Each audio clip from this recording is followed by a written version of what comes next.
मुझे बताइए 10 साल से हिंदुस्तान में क्या ट्रंप का शासन है, बराक ओबामा का शासन है? उस बांग्लादेश को प्रधानमंत्री नरेंद्र मोदी के मित्र अडानी झारखंड की बिजली चुरा के बांग्लादेश को सप्लाई कर रहे हैं। आपके प्रधानमंत्री जी तो स्वतंत्रता संग्राम सेनानी है बांग्लादेश के। उन्होंने कहा बनाइए। तो कैसे हैं आप लोग? आज की इस वीडियो में हम आज रिएक्शन देने वाले हैं एक ऐसे डिबेट पर जो कि हुई संजय सिंह और मनोज तिवारी के बीच, जिसमें मनोज तिवारी के छक्के छोड़ा दिए संजय सिंह ने। क्योंकि आपको पता ही है कि संजय सिंह जब बोलते हैं तो अच्छे अच्छे की बखिया उधेड़ देते हैं, और ये तो फिर भी मनोज तिवारी थे। तो बिना किसी देर के चलिए शुरू करते हैं। जब आज दिल्ली की बात हो रही है, आप सोचिए कि जो व्यक्ति अरविंद केजरीवाल जी जो लगातार कहते रहे हो हम तो 2 कमरे के 4 कमरे के घर में रह लेंगे, संजय भाई को आज बताना चाहिए दिल्ली को, आज शीश महल की फोटो आई है। अच्छा, उसको देख करके आप घबरा जाएंगे। मुझे तो इस पर बिल्कुल भी भरोसा नहीं है कि एक तरफ तो गलियों में कूड़े का अंबार लगा है, जबकि एमसीडी में भी आम आदमी पार्टी, दूसरी तरफ शीश महल की तस्वीर आई है। 52 करोड़ रुपया केवल उसके तैयारी और साज सज्जा में लगा दिया गया। जीत जाएंगे तो आपको भी मिलेगा ना? नहीं, देखिए गजब बेइज्जती है। ये कुछ भी आप ना बोल सकते हैं, स्वतंत्र हैं और इनकी पार्टी के बारे में लोग जानते भी हैं कि हमारे भारत के प्रधानमंत्री नाली के गैस से चाय बनाने का हुनर रखते हैं, तो कुछ भी कह सकते हैं। मैं उसके ऊपर टिप्पणी नहीं करूंगा। मैं आता हूं अंतिम बात से। इन्होंने कहा बांग्लादेशी रोहिंग्यास को केजरीवाल जी उनका वोट बनवाना चाहते हैं। श्वेता जी, ये भारत की संसद के सदस्य हैं और आप एक इतनी वरिष्ठ पत्रकार हैं। मुझे बताइए 10 साल से हिंदुस्तान में क्या ट्रंप का शासन है, बराक ओबामा का शासन है? क्या यहां बाइडेन का राज चल रहा है? 10 साल से देश का गृह मंत्री कौन है? अमित शाह जी हैं। देश के प्रधानमंत्री कौन है? नरेंद्र मोदी जी हैं। बॉर्डर की सुरक्षा किसके जिम्मे है? अमित शाह जी के जिम्मे है। बॉर्डर पार करके त्रिपुरा से, आसाम से, बंगाल से, बिहार पार करके, झारखंड पार करके, यूपी पार करके दिल्ली बांग्लादेश से कैसे आ गए? कौन जिम्मेदार है इसके लिए? मैं मनोज तिवारी जी के साथ चलूंगा और चलिए गृह मंत्री जी से इस्तीफा मांगते हैं कि बांग्लादेश के लोग दिल्ली के अंदर कैसे पहुंच गए, इसकी जिम्मेदारी आपकी है, पहले नंबर पे। दूसरी बात मैं आप जब बोले मैं चुपचाप सुना, आप अपनी बारी पे पूरा बोलिएगा। यही नहीं, अभी और सुनिए। दूसरी बात, अगर कोई बांग्लादेश घुसपैठिया दिल्ली के अंदर मिल जाएगा, उसको भगाने की जिम्मेदारी किसकी है?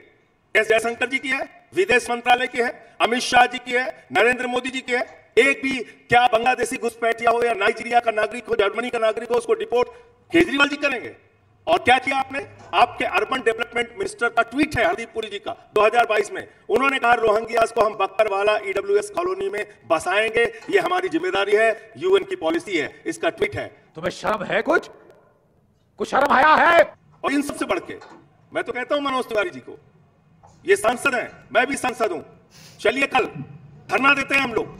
जिस बांग्लादेश में हिंदुओं के ऊपर अत्याचार हो रहा है, उस बांग्लादेश को प्रधानमंत्री नरेंद्र मोदी के मित्र अडानी झारखंड की बिजली चुरा के बांग्लादेश को सप्लाई कर रहे हैं। हजारों करोड़ रुपए की कमाई आपके दोस्त बांग्लादेश से कर रहे हैं, उन्हीं के पैसे से आप अपनी पार्टी चलाते हैं और आप बांग्लादेशी घुसपैठियों की बात करते हैं।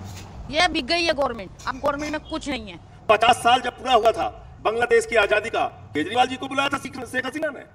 किसको बुलाया था? भारत के आदरणीय नरेंद्र मोदी भारत के प्रधानमंत्री को बुलाया था। और प्रधानमंत्री जी ने 50 साल की आजादी पे जाके बांग्लादेश के अंदर कहा, मैं तो बांग्लादेश की आजादी का योद्धा हूं, मैं जेल गया हूं बांग्लादेश को आजाद कराने के लिए। ये प्रधानमंत्री का बयान है। देख रहा है विनोद, आप बात करते हैं बांग्लादेशी घुसपैठियों को। आपने 10 साल में 10 नाम आप बताइए, पूरा देश आपको सुन रहा है, बांग्लादेशी घुसपैठियों को आपने डिपोर्ट किया हो। देखिए, इसके अलावा बहुत सारे प्रस्ताव झारखंड में भी नहीं चला था, और की बात आपने वहां पर भी की थी, वहां पर भी नहीं चला था। और नहीं, सीधी 10 सी साल बात से आ आप क्या जाती कर है, रहे हैं? चाहे भीतर आना हो या भीतर आकर बसना हो, ये जिम्मा केंद्र की जिम्मेदारी होती है। बात तो सही है। यस, और देखिए इनके और सवालों का जवाब ही मैंने नहीं दिया है, तो बहुत सारे सवाल इन्होंने पूछे। आपने कन्वीनियंट सवाल उठा लिया ना, इस पे बात कर लेते हैं। ये संजय भाई ने बहुत सारी बात कही जो निश्चित रूप से हमारे देश के लिए चिंता का विषय है, इलीगल घुसपैठियों का आना। लेकिन देश में लगातार इलीगल घुसपैठियों को चिन्हित किया जाता है, पकड़ा जाता है, डिटेंशन सेंटर में जाते हैं और वापस भी भेजे गए हैं, और ये संख्या 1000 में है। इसको मैं सिद्ध कर दूंगा, आपको दूंगा। हम मालूम तेरे बाप को मत कहते। दूसरी बात, अगर कोई आ गया तो आप उसको वोटर बनाएंगे, आप उसको वोट दे देंगे, उसको बसा देंगे। पहली बात तो दिल्ली के अंदर 11,000 शाहदरा में डिलीशन के लिए एप्लीकेशन दी गई, वो लोग भारतीय जनता पार्टी के। तुगलकाबाद में 3,000 लोगों के वोट डिलीट करने के लिए एप्लीकेशन दी गई, वो भारतीय जनता पार्टी के। शर्म करो शर्म। अलग आके पुरम में मैंने मीडिया के सामने किया, वो फुटेज दिखाई है मनोज तिवारी जी को। बड़ी बात, किसी का नाम रामजस है, किसी का नाम सीता देवी है, किसी का नाम कुछ है। 50-50 साल से आर के पुरम में रह रहे हैं। 3800 वोट वहां से कटवाने के लिए, डिलीट कराने के लिए भारतीय जनता पार्टी के लोगों ने एप्लीकेशन दी। आप कह रहे हैं वो रामजस जो 50 साल से रह रहा है वो बांग्लादेशी घुसपैठिया है? वो ऑटो वाला, वो रिक्शे वाला, वो झुग्गे वाला, वो बांग्लादेशी घुसपैठिया है? वो गरीब आदमी जो अपने बच्चों को बड़ी मुश्किल से पढ़ा रहा है, श्रम कर रहा है, मेहनत कर रहा है, यूपी से, बिहार से जो लोग आ गए दिल्ली में श्रम कर रहे हैं, वो बांग्लादेशी घुसपैठिया हो गए?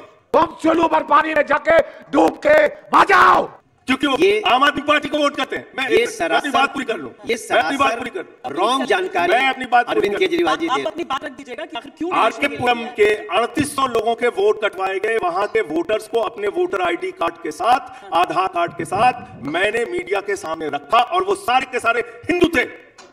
आप कह रहे वो बांग्लादेश से आए हुए हैं? आप कुछ भी बोलो, ये नहीं सुनने वाला। यूपी के, बिहार के, दिल्ली के, हरियाणा के रहने वाले लोग। मैं यहीं से चलना चाहता हूं। मैं यहीं से चलना चाहता हूं जहां ये चले। अगर ये आरोप सत्य कर दे तो मैं राजनीति से इस्तीफा दे दूंगा। चल झूठा। ये टोटल आम आदमी पार्टी का एक झूठा नैरेटिव है जो बिल्कुल नहीं हो रहा है, बल्कि ये लोग कटवाते हैं। तो जैसा कि मैंने आपसे कहा था कि संजय सिंह मनोज तिवारी के धागे खोल देंगे, उन्हें कहीं का नहीं छोड़ेंगे, और उन्होंने पूरी तरीके से उनकी हवा निकाल दी। तो मनोज तिवारी की तो बेइज्जती की उनकी शायद आदत भी हो जानी चाहिए अब तक। और अगर आपको थोड़ी भी पसंद आई हो वीडियो तो मिलते हैं अगले वीडियो में, तब तक के लिए शुक्रिया।